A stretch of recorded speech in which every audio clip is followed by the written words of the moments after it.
and this is much bigger than what I expected.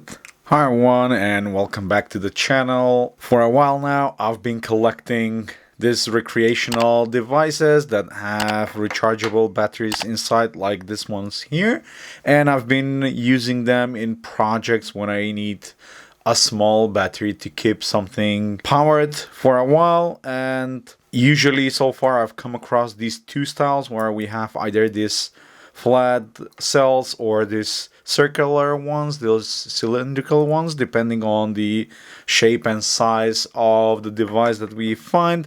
But I've recently come across a different type of device that is much larger than the rest, and most significantly, it has a USB-C port on the end. The idea with it is that I'm gonna try and figure out if we can salvage it, if we can open it up.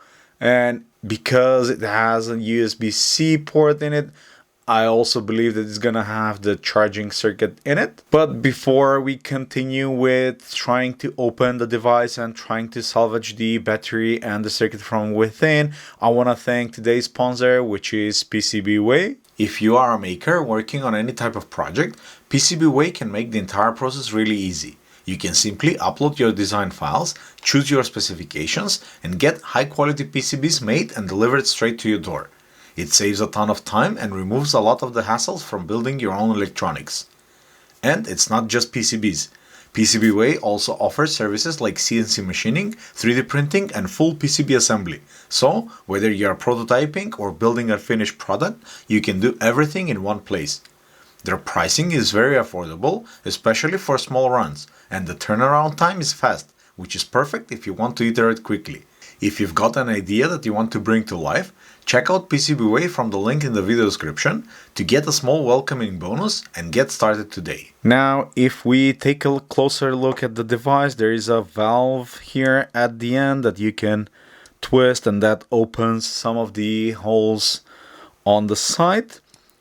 There's the USB, and according to the look, this seems to be just one piece of plastic, so everything must come from the other end. And I believe that during manufacturing, this was placed from the top here all the way to the bottom. Before I do any changes, I actually tried the device, obviously not from how it's supposed to be used, but I did blow some air from the back, and let me show you that, let me demonstrate that. You see that that comes with smoke, and there's actually even a small screen that we see inside. And if I plug in a USB cable to it, then we can see that the device starts charging. And I'm not really sure what this other indicator is, but we know at least that the charging circuitry works inside, so this will definitely be a very usable piece of tech for some project if we manage to successfully take it out of the enclosure. I'm gonna stop the charging now for the time being because I don't want the battery to be charged at dangerous levels. It currently says that it's at 10%, so this is perfectly fine for now. I'm gonna try and grab some pliers and try to remove the front end here. Okay, pliers are here, and for convenience I also have some paper towels close by because this can get messy relatively quickly. Okay, so it started to come out, and here is the cover. Let's try and remove some of the items from the top, and I'm gonna place them here. There seems to be a silicone washer of some sort, and this, I believe, will be the reservoir, the sponge that contains the liquid. Now, if we take a look down there, we see that's probably the heating element. I'm gonna try to remove. Okay, yeah, so you could see the heater there. Let me try and zoom in. Yeah, so it's a bit difficult to see it down there, but with some light you could see, yeah, that's the actual heating element. And unfortunately I went in and removed all of this without realizing that the camera is actually off. So this is the heater that we got removed, and before that was the container for the liquid. And here it is. It sits in a silicon grommet that was connected with some wires to the end, and I just realized that it's actually, this is two parts. So there is a plastic part and an aluminum part, because this upper section is aluminum. So I'm gonna try and see if I can pull out the plastic, and it seems to be sitting, or I don't know, it seems to be like in two parts, where the battery is on the top. I can see the battery already, and the circuitry is down here in this plastic part. So I'm not sure how easy this will be to be opened, but I'm gonna give it my best. Let's try and remove the sticker first. Okay, and some force later and some vice grips, we have the bottom separated from the tube. And this is the battery, and I could see some small screws there on the end. I'm gonna try to see if I can remove this plastic from here. No, this whole thing wraps the battery, but for safety measures I'm gonna cut this cable so I don't accidentally short anything, and I'm gonna try and take out that single screw there. Let's try and see if this screwdriver will fit, because it's a bit larger from the hole, but I think we might have taken out the screw. And yes, everything is coming out, and the PCB remained there at the bottom. So let's try and take stuff out one by one. Okay, so there are more screws on the PCB, and this is much bigger than what I expected. Can we take it out now? Let me try and push on the USB-C. I don't want to break anything. This should be able to pop out. Okay. Can I push from here? Yes, that's coming out. And we are out. Okay, so it appears to be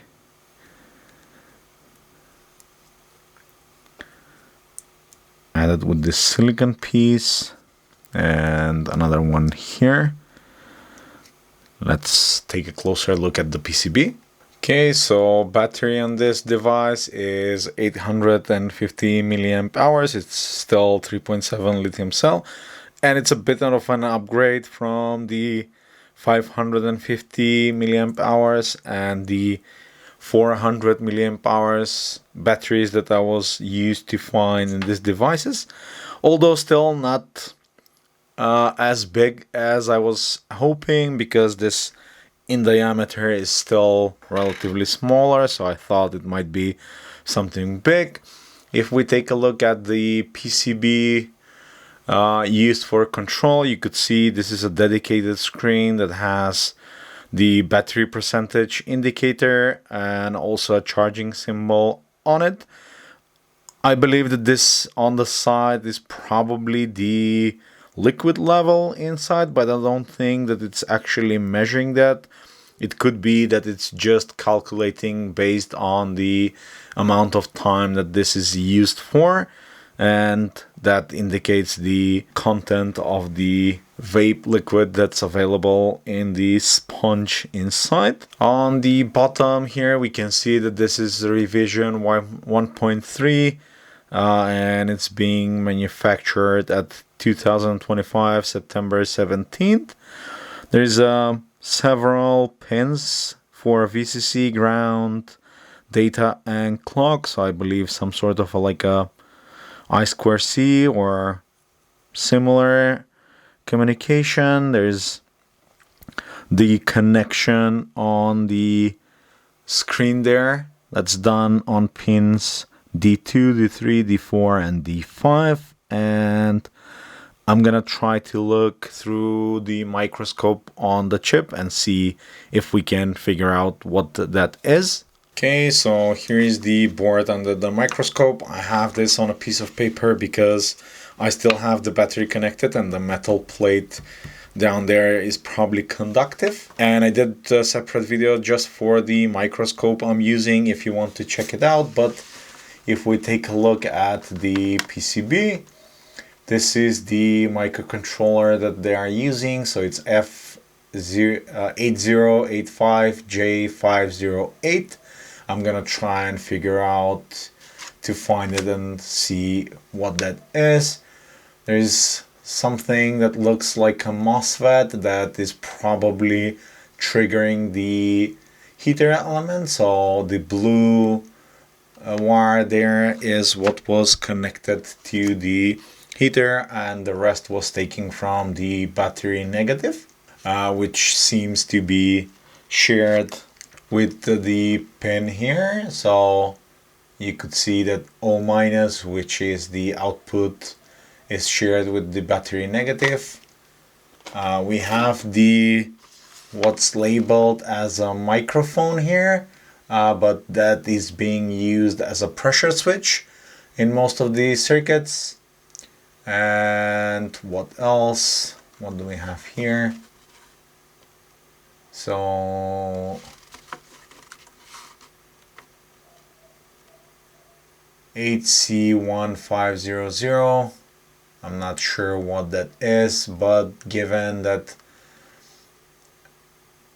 this is close to, maybe it's a battery control circuit of some sort. I'm gonna try and look that up as well.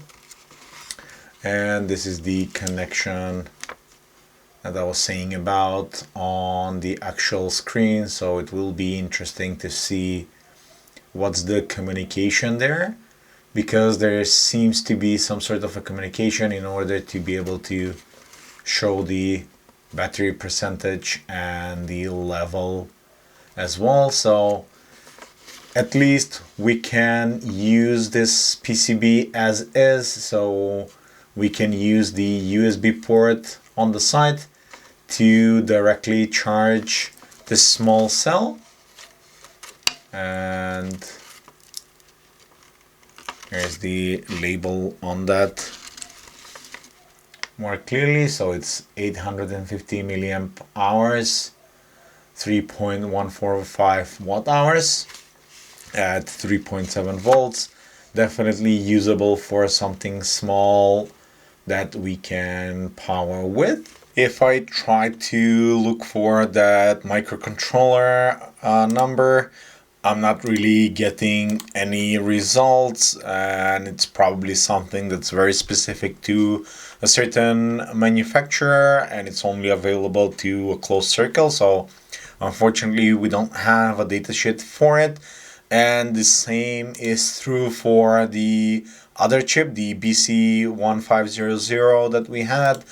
The only thing that I'm getting for it is some brush chipper machine, but obviously that's not it. I tried searching for it several ways, but unfortunately I'm not able to find it. So we can only guess what its purpose is. However, I was right about the MOSFET. So the name appears to be a P-channel power MOSFET that is used in the circuit to control the output that goes to the heater element of the board, and we can probably utilize that in some way in a future project to control something else. And with all that said, this was an interesting board to explore and figure out how it works and what it does. It will definitely be still usable because I can still plug it in and charge the battery. So let me demonstrate that. you could see that even though it's out of the case, it is still working and charging the battery. So we now have a system that we can use within a certain project to not only add a salvage battery from a device that would have ended up in the trash after it's being used, but also we have a really nice display and a charging circuit that goes with it to add to the project. If you have any ideas what that project might be, then be sure to let me know down in the video comments. If you like this video, make sure to like it down below. Make sure to subscribe so you don't miss any of my future videos. If you like to support what I do, I have a Patreon link that you can check. YouTube thinks that you're gonna like this video next, and I'm gonna see you all in the next one. Cheers!